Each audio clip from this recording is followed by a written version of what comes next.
Welcome, everyone. We are live, and it is Tuesday already. I swear the week always races right through to Wednesday and Thursday, my double shift days. But that's what it feels like. This morning, I pulled "Become aware of what you're thinking, and you will recognize a law between your mood and your surrounding circumstance." Neville Goddard said that. He says, "Become aware of what you're thinking, and you will recognize a law between your mood and your surrounding circumstance." I wonder what law he was talking about. Correspondence, cause and effect. Yes, but listen to it again. Become aware of what you're thinking, and you will recognize a law between your mood and your surrounding circumstance. So he's telling you that your mood dictates. See, some people say, well, I don't know how to act. I don't know what action I should take. Identify the mood, and you will know that the only action you can take is the thing that corresponds with that mood. Think about that for a moment. I watched Iron Man last night, the first one, and it was very interesting in that here he was captured, but he did what he has always done. He thought his way out of the situation. He did what he always does, right? He knew he had to live. He didn't pity himself. Oh, I'm sure he was feeling it. Angela, it's just a movie. No, in the words of Neville Goddard, there is no fiction. There's no fiction. What we think is fiction isn't. There's truth if one is willing to look for it. I watched 2 movies last night. I sure did. Both along the same vein, but I understood something when I watched them. When we are in situations, we do what we always do. We do what our habits are. So if you want to do something different, you look at where you are. He did both things. He saw where he was, and he saw where he needed to be. And the distance between those two things, well, he knew what he had to do. His immediate problem was, I have shrapnel going towards my heart. Yikes! I don't want to walk around with a battery in my hand. So I've got to build me something that is not handheld. I wonder what I can do. And it's always funny, that one line in the movie. That one line in the movie. He says, he built it in a cave with a box full of scraps. And here they are at this giant arc reactor, but they can't miniaturize it. If you use the principle of correspondence as above, so below, you'll be able to change anything. Because think about it. You're looking at your situation, and it seems really big. It does. The situation seems so vast, so overwhelming. But look at it from a different perspective. As above, so below. How is this thing making you feel here right now below in the world?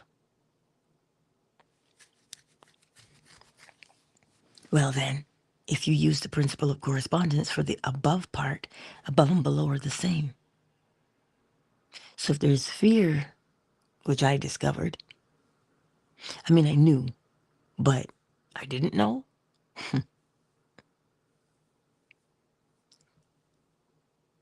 I knew. I knew I was dealing with fear. Oh, I knew. But it was unacknowledged. So maybe don't acknowledge things. You know, you turn a blind eye to it. You want to pretend it isn't there. But that's not how it works.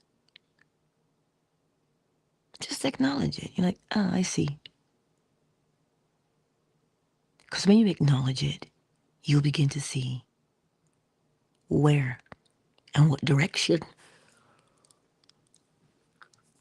pardon me, you need to turn in. You just do. You do. So if you look at your mood, just look at it. And if you don't know what your mood is, what are your thoughts? What are your thoughts? In Barbados, we say you got a plaster for every sore, which means every time you hear something, you say, yeah, but I can't do it that way because I don't have all the resources yet. And we make an excuse for everything that we want to do as to why we cannot. You see that mood? That mood stems from a place of fear. How do you know it's fear? Because you never act. Fear petrifies. Fear holds one in place. And the principle of vibration tells us that everything moves. So you're always moving from one fear-filled situation to the next, repeating the same pattern over and over and over.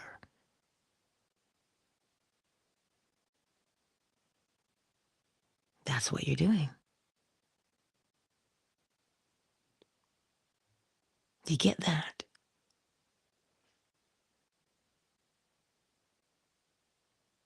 So think about that for a moment. What does it say?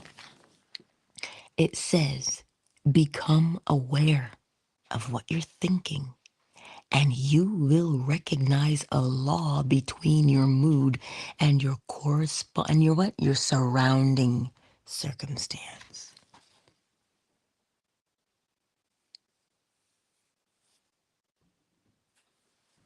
All you gotta do is pay attention. Just pay attention. But sometimes we are so focused in another direction that we don't see. Sometimes we are focused in another direction and we don't see.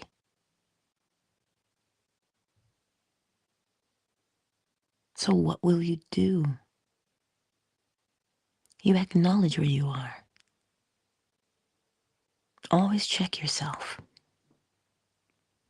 Oh, but Angela, what if I make the wrong decision? The what decision? The wrong one. You will make the right decision every time. Why is that? Because the mood will dictate it for you. Remember, you are always in alignment. You are always in alignment. Whatever your mood is, your actions will align with that. Your thoughts and your words will align with that mood.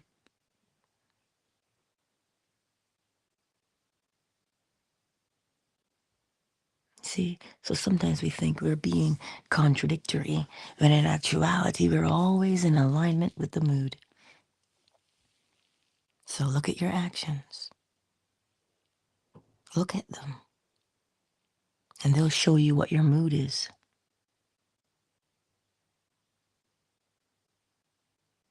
I was just about to say, all my life I argued, you know.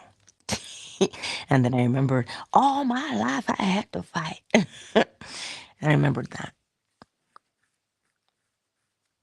Because I felt I always had to defend.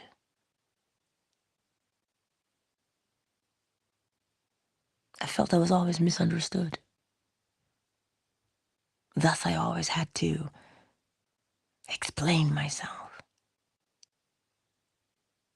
Oh, it's still there. It's still there. But do you see what the root of it is? Fear. You see, there comes a time when one must be honest with themselves.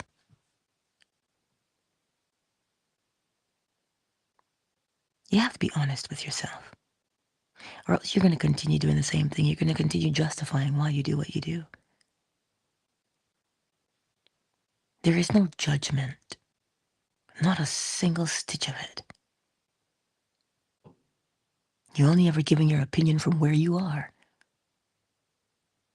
So to the other person, it appears to be judgment, when in actuality, you are giving an opinion from where you are. That's what you're doing. So where are you? Where are you? Mentally, that is. Isn't any other place.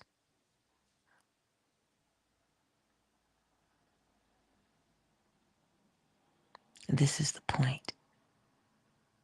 Every day we get up, and it feels like Groundhog Day.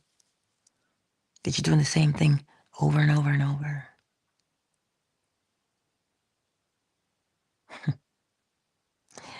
The banality of it all, right? But if you say, I want to change, great. But what do you want to become?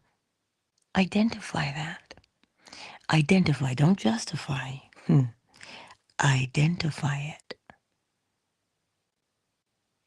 Identify what you want to become. Because then you'll start to see what that entails.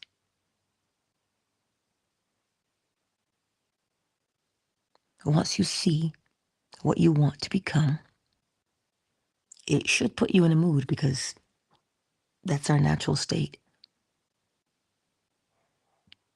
The mood. And when you see who you want to become, how do you know that you've become it? By something that you do. By something that you do. That's how you know you've become it. Well, Alan Watts said it, you'll know a man by his habits, right? It is always going to be something that you do. But we do according to who we say we are. I am that. I am. We're always going to act according to what we say we are.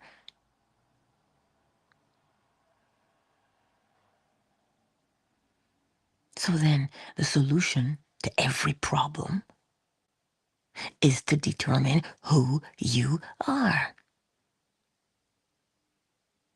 The all is mind. The universe is mental.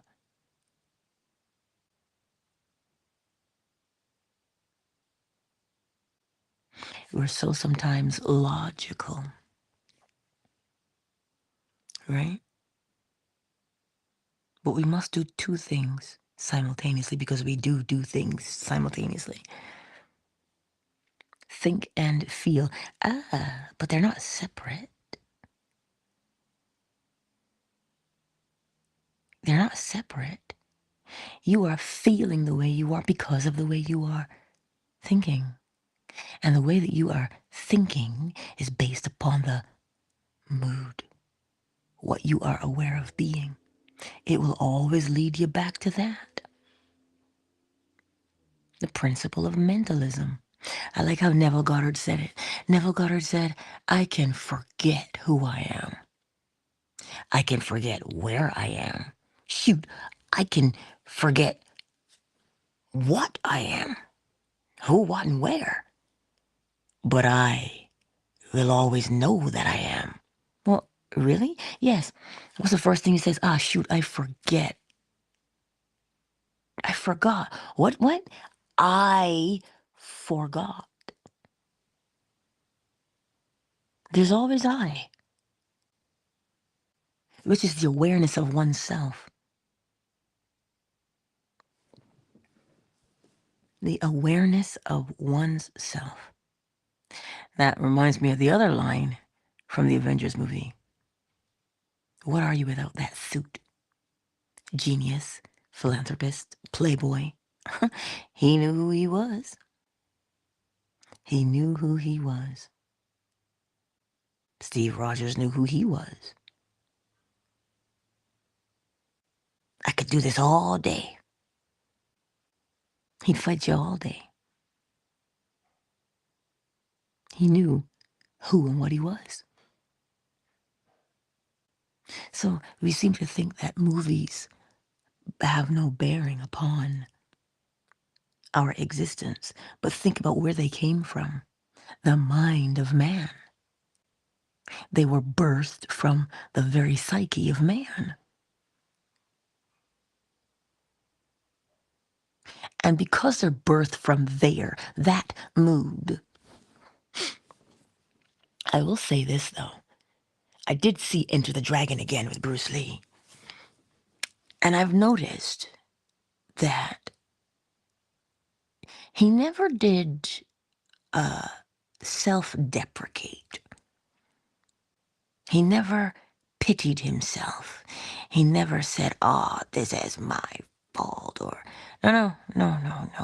When he acted from a place of knowing who and what he was. He was sure of himself. It's very interesting to observe. Jet Li, same thing. Common theme, right? At the root of everything that we do, it is based upon who we say we are. It has nothing to do with opening your mouth, because if you could not speak, if you were mute and you could not speak, you would still know who and what you are, and your life experiences would still match. Because it does not have to do with the spoken word. It has to do with the known word. Who do you know yourself to be?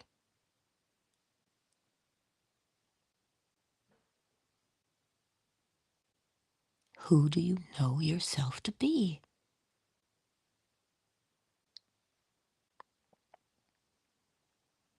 You do not shy away from that. You do not fret over who's going to like you, who's not going to like you. It is irrelevant. Why is it irrelevant if someone likes you or doesn't like you? Because they can only like you or dislike you from where they are at. Their mental attitude will determine who they like and who they don't like. Whose mental attitude? Their own.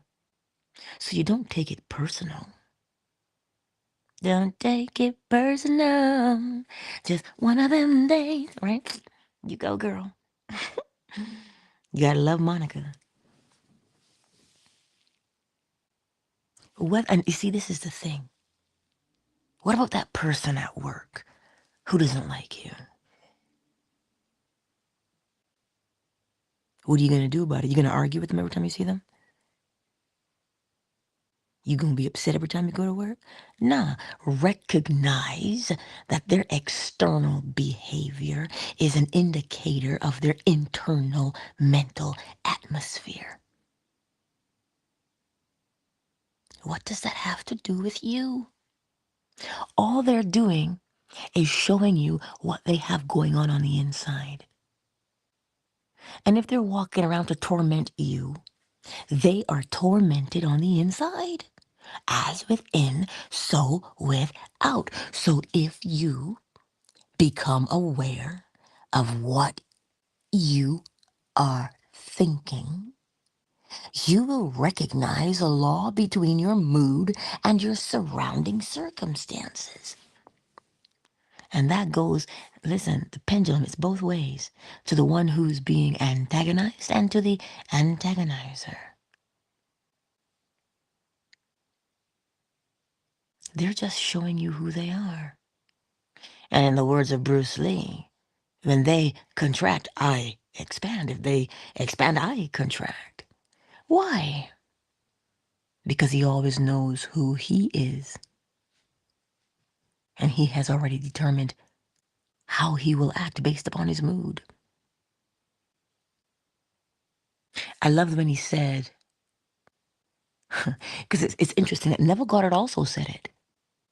Neville Goddard said that we tend to be in a state of relaxed tension. We think we're relaxed, but we're actually quite tense. Oh, yes. A very intriguing paradox, you could say. How can you be relaxed and be tense at the same time? Well, humanity has found a way to do it. But Bruce Lee said, be ready. Not tense, just be ready. Well, how can one be ready? You know who and what you are.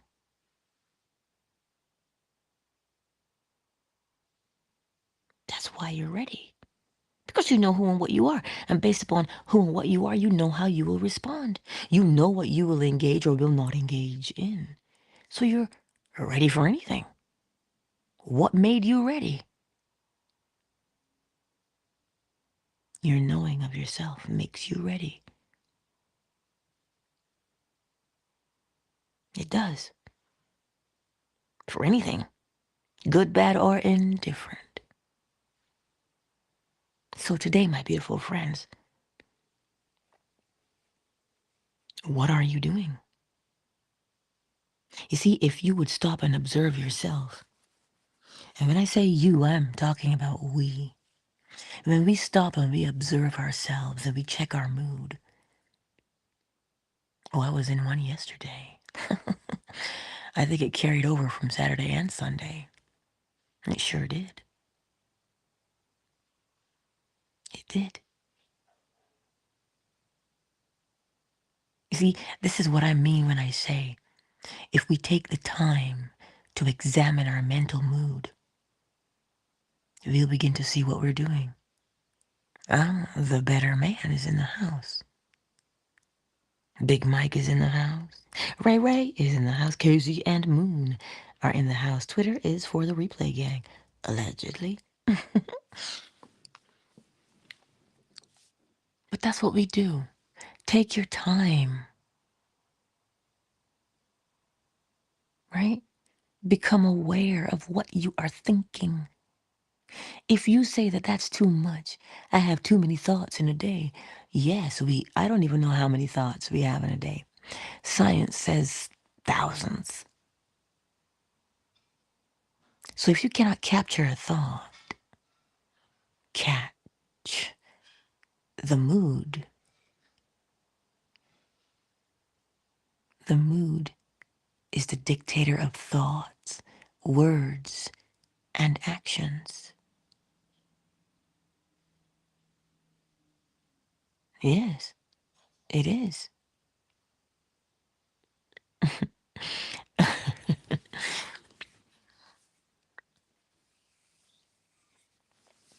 It really is. And every day I tell it to you. Miss Fawn. Miss Fawn, it is so good to see you. That mood, if you catch it, just catch it. But Angela, that is so much work. It only appears to be work in the beginning because you're learning a new way. But with practice and due time, because we live in a world of time, tick tock, we do. It feels like the days are speeding up, rushing towards the doggone daylight savings. Foolishness if I ever saw it. In the winter, we get 12 hours of darkness, I think. Something close to that anyway. Or like shorter days. We just do naturally. And as we go through the winter and we pass a certain point, the days become longer. Just like when we go through a certain point, they get shorter. So what is the premise of moving the clock? It is irrelevant if one moves the clock, you see, but it does actually have an effect on us. Because what was once supposed to be a gradual, this is why I tell you when you force things, when change is gradual, that's it in increments. The days get shorter incrementally. They get longer incrementally. They move in stages according to where we are. Where my mom is 12 hours of daylight. How did we get here? Because it is where we are in the season. So we have to expect that in the winter months, if you are in the northern hemisphere, the days will be dark. And you've got to be ready for that. You don't fight against it. You just understand that it is part of the season and how it changes. See, that's the thing. We want to fight and rail against something. When in actuality, if we would observe, we would know how to act. Anyway, you know I don't want to hold you up. You know I don't want to keep you. But I do encourage you strongly. What was that other one I saw last night? Thunderbolt? When I watch things, I see. If you've never seen it, well, spoiler alert. It is, from what I can tell, from what I had interpreted, he's talking about the darkness and how it can envelop us if we give into it. So today, whatever your situation is, if you feel overwhelmed, and you don't like feeling overwhelmed, well, then the solution is what? You need a break. You need a moment to gather yourself so that you can put things in perspective. Overwhelm occurs when we are fighting to make a decision. You want to, but you don't. You want to, but you don't. I should. No, but I shouldn't. And then it builds and it builds. It really is just the energy being spun and swirled but not used. It's churning you up and you're not using it. That is why it overwhelms. Because you have not given it a clear path to take, which means you have to make a decision. Choose the mood. If you do not know what decision to make, use the principle of cause and effect. Every cause has its effect, and every effect has its cause. Oh, but I don't know what to do. Do you know how you want to feel? And we all know how we want to feel. Indeed, we do. Trust me on that one. We all know how we want to feel. Well, that would be the effect. So if you choose the effect, the cause materializes, and you will do something that brings about that feeling. So you see, overwhelm can be easily dealt with. When we get overwhelmed, sometimes we feel powerless. But that is only because you do not understand the power that you possess. You have the power to change your situation. Oh, but Angela, I've tried. Granddaddy always said to me, as long as you are alive, you can make a change.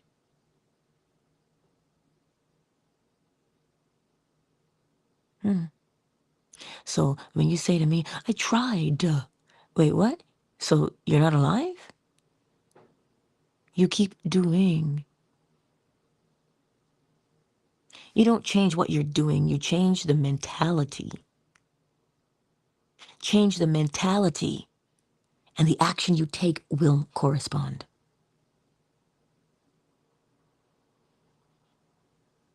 Change your mentality. How do you change your mentality? By fixing your attention upon a more desirable state. Meaning, if you say, oh my God, I don't want to do this anymore. I don't want to do that anymore. Okay. Well, then what would you prefer to be doing instead? You use what that problem is to solve it. Wait, what? Yes, every problem has the seed of the solution within it. That's why you do not run away from the problem, because you keep yourself trapped in it. You acknowledge what the hell that thing is, because then it will show you, like in Thunderbolt last night. It was a most beautiful portrayal of inner conversation. Yeah.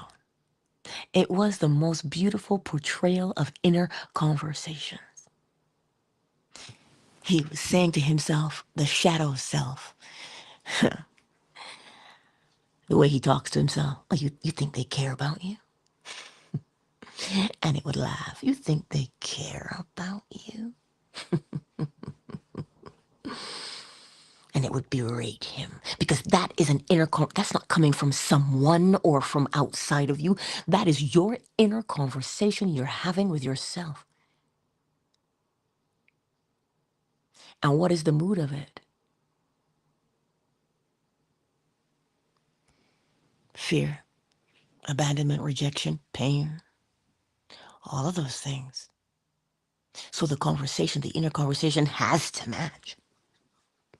But if you change that mood, because it showed you what happened. At first, he thought he had to fight against it. But remember Neville Goddard and what he said. Things wither and die for want of attention. Well, what does that mean? Stop feeding your dog and tell me what happens. Yeah. Stop feeding your plants and see what happens.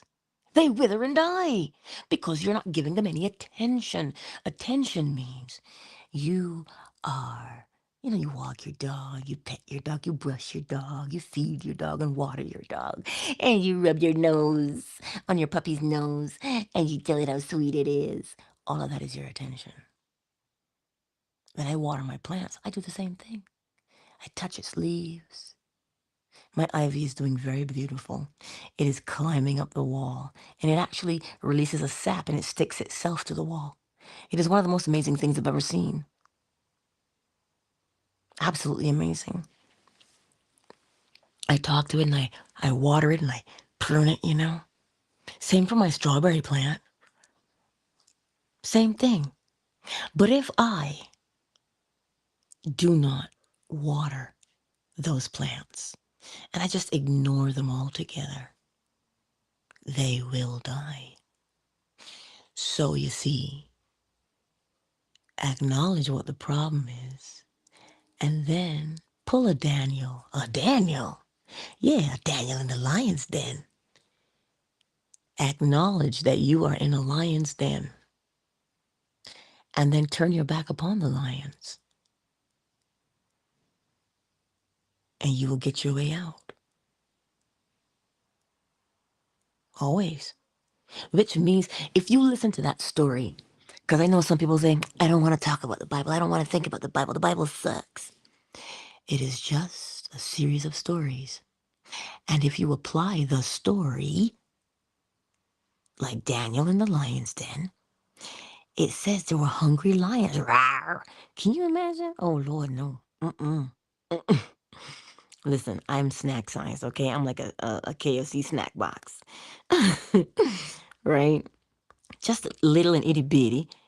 Just barely whets the appetite. You don't want to eat me, Mr. Lion. You know? Oh, no, that stuff, mm-mm. But that lion is psychological. Well, you wouldn't do it physically, would you? You gonna jump in the lion's den at the zoo? Oh, no thanks. Mm-mm. No thank you. So psychologically is how you apply it. Psychologically, you say to yourself, oh snap, this situation is messed up. Whatever shall I do? You see what it is. Neville Goddard also said it. He said, if you were imprisoned, nobody would have to tell you what you would want. Obviously, you would want freedom, freedom, wouldn't you?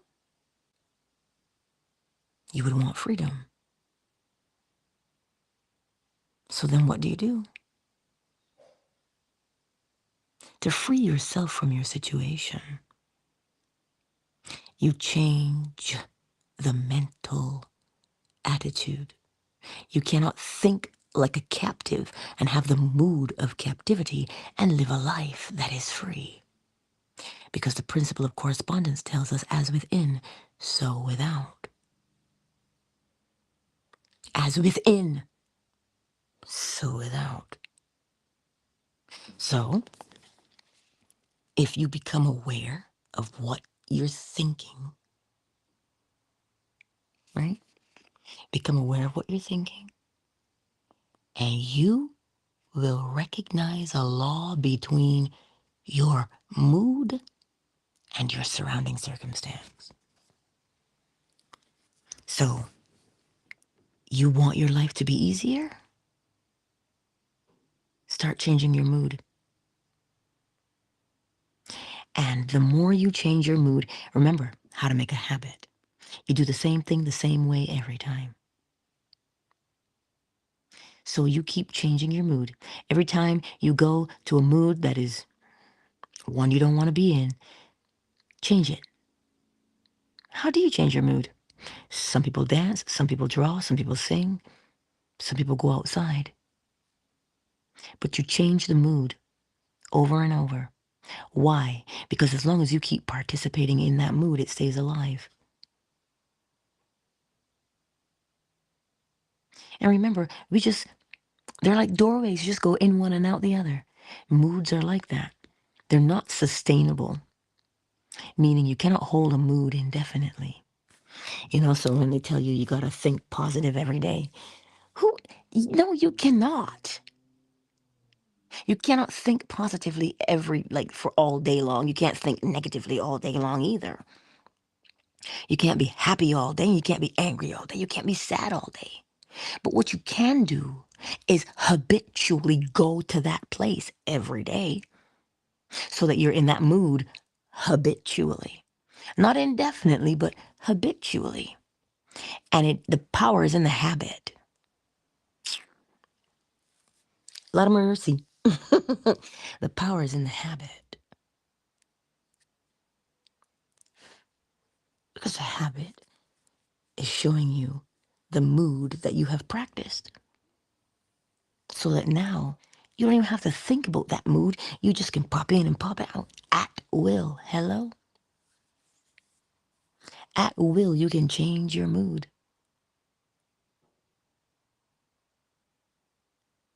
That's what you do. Just change the mood. Every time that old one comes up, change it to the new one. Over and over and over again. Why? You're not doing it to torture yourself. You're literally, as I'm showing you, as within, so without. Your actions, your habitual actions, are the neurological pathway that you live on. Remember the example of the field and the pathway. When you are walking across a field, you're going to look for the footpath because it is easier to travel the footpath than it is to walk through the tall grass. That's why the path of least resistance is most effective, so long as you put that pathway there.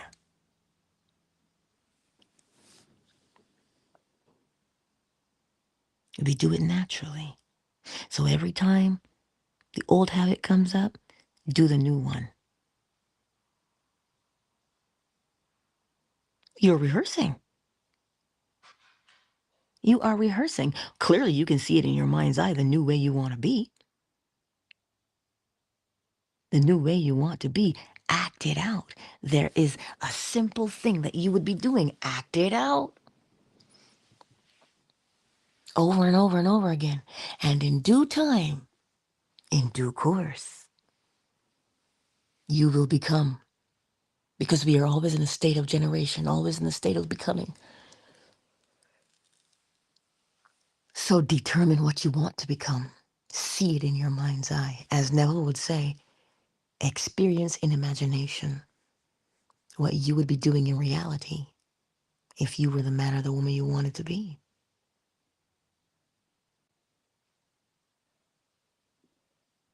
Practice. You do not give up.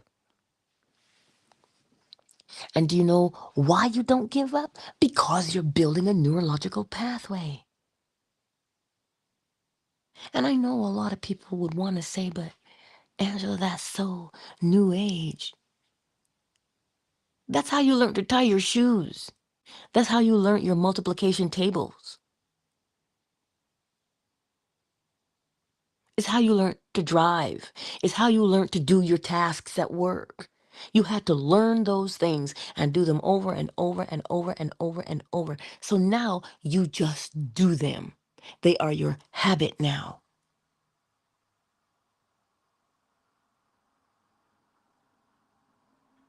That's what we do. You see it in your mind's eye and you recognize now that you, and here's the thing, right? When you recognize the law and you apply it, there's a certain level of quote unquote joy that comes with that. Why joy? Well, first of all, your happiness and your joy is not based upon how a situation turns out. Because if the situation does not go the way quote unquote you want it to go, you'll be crushed. You're gonna feel a certain way. That's because you're not applying the principles. But when you apply the principles, you'll know that situations are irrelevant. It doesn't matter the situation. What matters is that you know how to change a situation. So then now your attitude becomes one of, "Cha, I got this. Can't nobody break my stride. Nobody gonna slow me down. Oh no." Right? You know that you're not stuck. You know that you will, step one, acknowledge what the problem is. You know that's what you'll do. You say, here's a problem. How do you know? Don't you go somewhere? If you go to the mechanic, they say, well, let's run a diagnostic. What is the purpose of running the diagnostic? To figure out what the problem is, to see the problem. So the problem has the seed of the solution in it.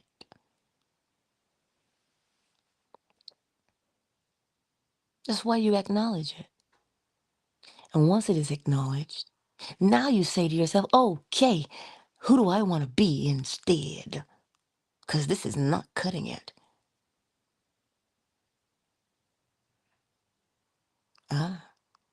And then you begin to do what? Which is step 2. Experience in imagination what you would be doing. What do you mean by experience in imagination, Angela? What do you mean by that?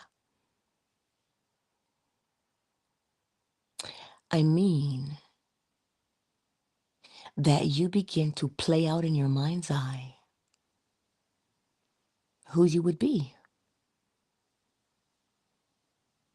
You play around with it.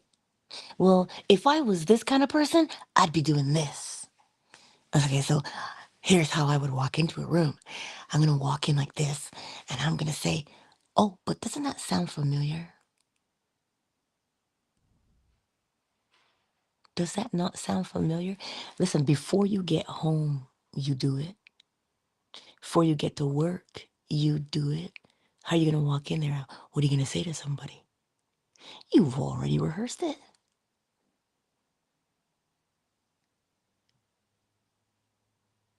You've already rehearsed it. And what you rehearse is based upon the what now? The mood. What you rehearse is based upon the mood that you are in. So that's why step 2, you experience in imagination. Once you select the mood, you get so many ideas, all along the same vein as to what that mood is. And then step 3, you know the outcome is inevitable. You know it. Now, how do you know it? You know it is inevitable because the thing practiced is the thing played out. And all you're doing is practicing. So you've got to play it out. You know this to be cold, hard fact. How do you know? You can do your job on autopilot. You're not a trainee.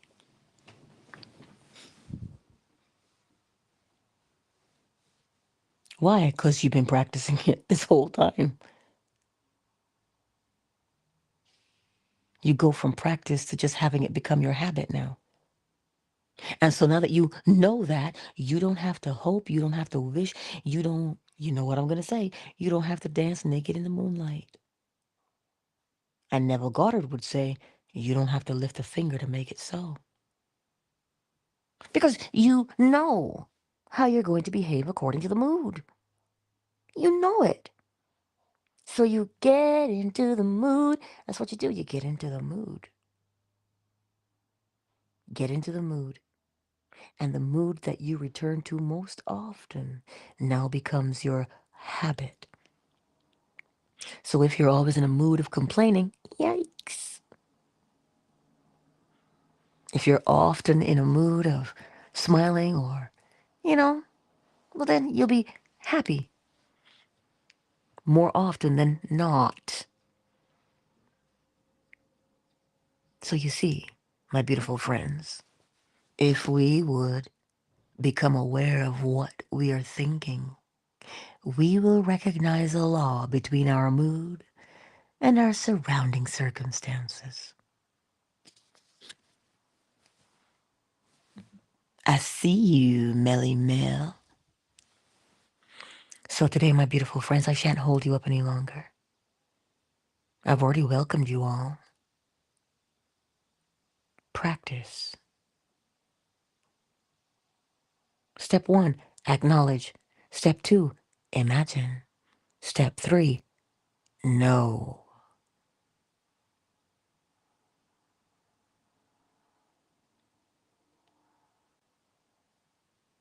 That's it. It's up to you now to test it. Thank you, Buddy the dinosaur. A hypothesis is a theory you can test. And what is the whole point of learning? Applying what we've learned.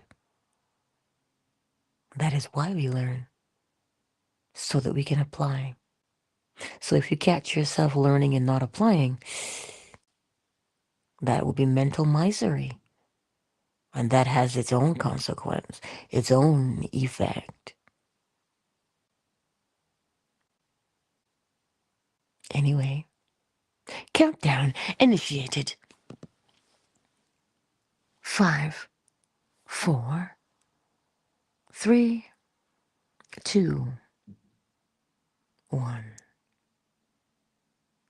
Much love to each and every one of you. And I'll see you on the morrow right here on YouTube, Facebook, Twitter, fan base, 7 a.m. Eastern Standard Time. Peace out, everybody. Peace out. Twitter is closed.